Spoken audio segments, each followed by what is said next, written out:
Hero आ गया जीजा जी, hero आ गया।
एक बात समझ में नहीं आई, एसआई को मार के हम सबको वहां से जाने दिया, आखिर इसके पीछे वजह क्या हो सकती है?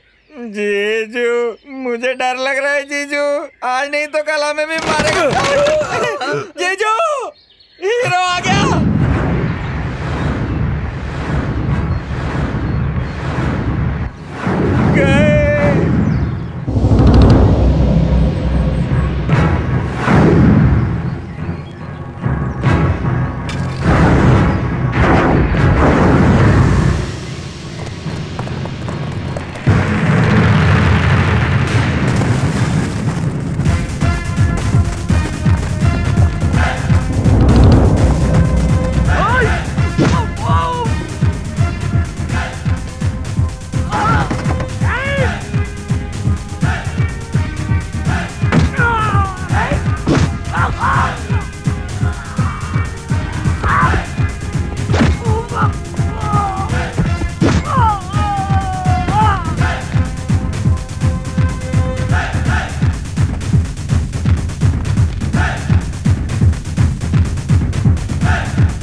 हेलो पापा।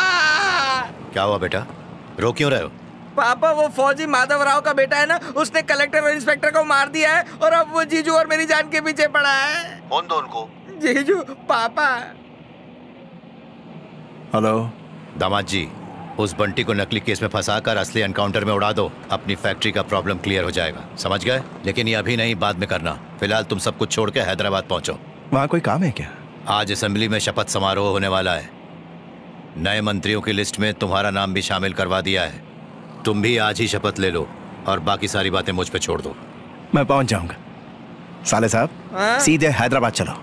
मैं ईश्वर की शपथ लेता हूँ कि भारत गणराज्य के प्रति मैं ईश्वर की शपथ लेता हूँ कि भारत गणराज्य के प्रति सच्ची श्रद्धा रखूंगा। सच्ची श्रद्धा रखूंगा। भारत के संविधान के प्रति भारत के संविधान के प्रति संविधान में दिए गए अधिकारों के प्रति संविधान में दिए गए अधिकारों के प्रति संप्रभुता और अखंडता बनाए रखूंगा। संप्रभुता और अखंडता बनाए रखूंगा। अपने राज्य के मंत्री के रूप में अपने राज्य के मंत्री के रूप में अपने सभी कर्तव्यों का श्रद्धा पूर्वक अपने शुद्ध अंतःकरण से निर्वाह करूंगा बिना किसी पक्षपात के अनुराग और द्वेष के बिना संविधान और विधि के अनुसार हेलो एमएलए। हाँ हीरो, कैसे हो?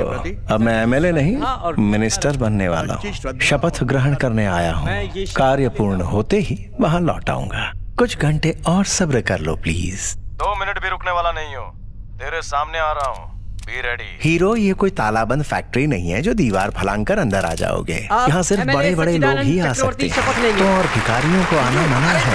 आपकी बारी आ गई, ताली बजाओ, ताली बजाओ।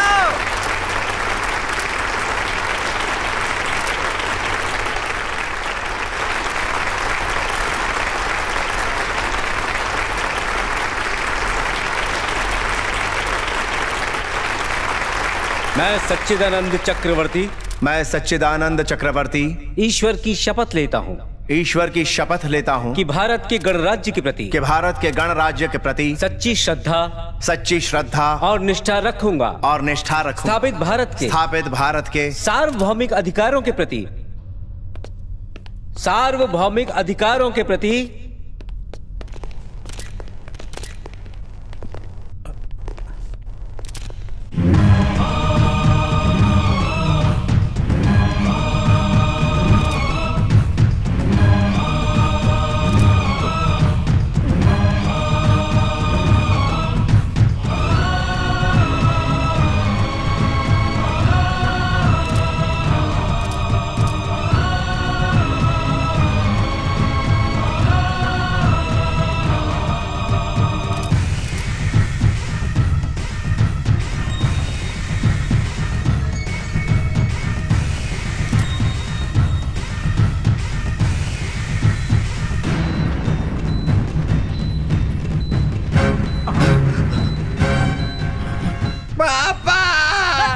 दूर रहना, मेरे पास मत आना। मेरे शरीर में बम लगा हुआ है, रिमोट इसके हाथ में।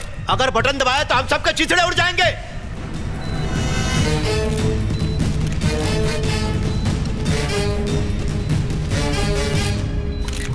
मैं इस देश का सिपाही हूँ, मिलिट्री माधवराव का बेटा। वो सिर्फ इस देश के लिए जिए, वो हार्ट अटैक से मर गए, सबको ऐसा लगता है, लेकिन उन्हें मार दिया गया। मैं शेषराव हूँ, एग्रीकल्चर मिनिस्टर।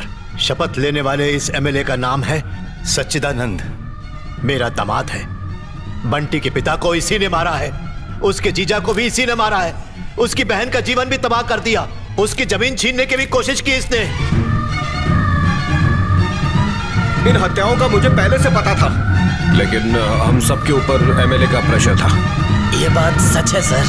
जी हाँ, पूरा का पूरा सिस्टम इन्हीं के कंट्रोल में था। पावर का डर दिखा के सारे केसेस क्लोज करवा दिए एमएलए ने।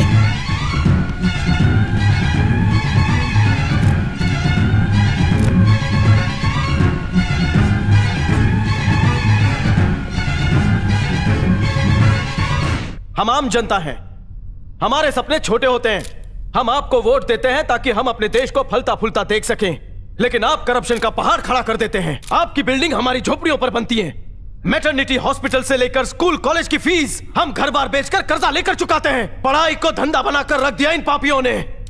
हॉस्पिटल से लेकर अदालत तक गरीबों के लिए कोई जगह नहीं बची। सत्ता के नशे में चूर इन पापियों को नर्क तक पहुंचाने की जिम्मेदारी हर एक हिंदुस्तानी को उठानी पड़ेगी, तभी आने वाली पीढ़ी राहत की सांस ले पाएगी। बड़ी बड़ी कुर्सियों पर बैठने वाले करप्ट पॉलिटिशियंस की संख्या कितनी होगी? 10,000, 20,000, 30,000, पर हम जैसे सिपाहियों की तादाद लाखों में है। कल को हर सैनिक अपनी बंदूक का रुख बाहर के दुश्मनों के बजाय देश में छुपे दुश्मनों की तरफ मोड़ दे तो मैं दावा करता हूँ देश को खोखला करने वाले इन दिमागों का सफाया 2 मिनट में हो जाएगा। हमारे देश के 100 करोड़ जनता के क्रोध का ज्वालामुखी जिस दिन फट जाएगा, भूचाल आ जाएगा। एक हिंदुस्तानी जिस दिन ठान लेता है, मसल कर रख देता है। कौन हो आप? राउडीज, गुंडे, पावरफुल लीडर्स? देश के दुश्मनों को मारने के लिए मुझे ट्रेनिंग मिली है। 1 सेकंड लगेगा। ईमानदार नेताओं के बीच ऐसे करप्ट नेता का होना दिमाग से कम नहीं, जो हमारे सिस्टम को खोखला कर देते हैं। रुक जाओ, तुम ऐसा नहीं कर सकते। तुम्हारा गुस्सा जायज है। ये एक भयानक राक्षस है, इससे मुझे इनकार नहीं है। एक नेता के भ्रष्ट होने से सारे नेताओं पर भ्रष्टाचार का इल्जाम नहीं लगाया जा सकता। तुम्हारे पापा की तरह बहुत से ऐसे लोग हैं जो राजनीति में लोगों की सेवा करने आए हैं, लेकिन इस जैसे पाखंडी लोग राजनीति का सहारा लेकर गुंडागर्दी करते हैं, लोगों को डरा कर धमका कर अपनी राजनीति की धौंस गरीबों पर जमाते हैं। देश की आजादी को इतने साल हो गए पर कोई तरक्की नहीं हुई। तो भैया, एक पार्टी प्रेसिडेंट होने के नाते मैं तुम्हारा साथ नहीं दूंगी, लेकिन हाँ, एक औरत होने के नाते, एक इंसान होने के नाते, एक भारतीय नागरिक होने के नाते मैं तुम्हारा साथ दूंगी। पर मैं तुम्हें इसे मारने के लिए नहीं कहूंगी, लेकिन ऐसे नीच पापी को मारना हत्या नहीं कहलाएगी, सजा कहलाएगी। मेरा समर्थन यही है कि इसे कानून के हवाले करो। मैं इसका समर्थन करता हूँ। मैं इसका समर्थन करता हूँ। मैं भी इसका समर्थन करता हूँ। हम भी इसका समर्थन करते हैं। हम भी इसका समर्थन करते हैं। हम भी इसका समर्थन करते हैं।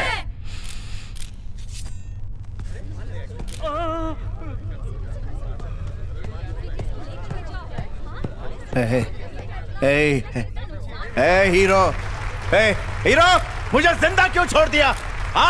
मार दे मुझे। मार चुका हूँ, सिर्फ तुझे नहीं, तुम जैसे और पापियों का बिना खून बहाए मार चुका हूँ। सिर्फ मेरे जैसा वर्दी वाला नहीं, हिंदुस्तान का एक आम इंसान भी अगर तुम जैसों के खिलाफ आवाज उठाए तो यहीं दफन हो जाओगे। आज के बाद जब भी तुम जैसा एक भ्रष्ट नेता पैदा होगा, मुझ जैसे इनकलाब लाने वाले 100 सिपाही इस देश में पैदा होंगे।